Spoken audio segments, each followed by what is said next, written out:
একদিন এক ভক্ত ঠাকুর শ্রীরামকৃষ্ণদেবকে প্রশ্ন করিলেন, অধ্যাত্ম সাধনায় সদ্গুরু প্রাপ্তির ওপর জোর দেওয়া কি সত্যই অপরিহার্য?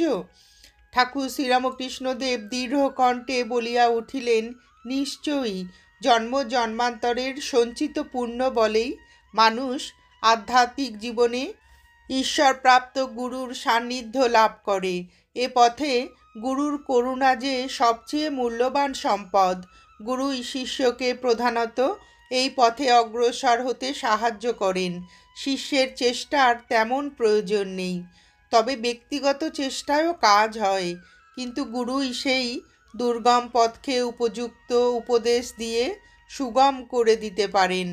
এই বলিয়া তিনি সম্মুখে প্রবাহিনী গঙ্গায় চলমান একখানা বাষ্পীয় পোতের দিকে সমাগত ভক্ত এবং দর্শনার্থীদের দৃষ্টি আকর্ষণ করলেন।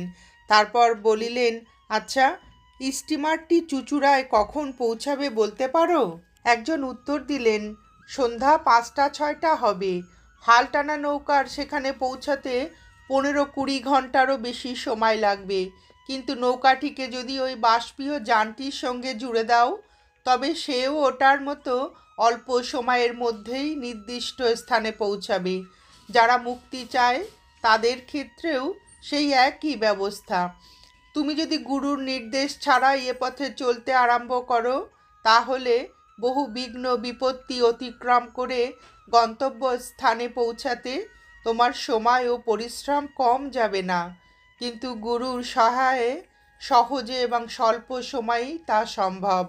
এই হচ্ছে ধর্মজীবনে গুরু সহায়ের তাৎপর্য।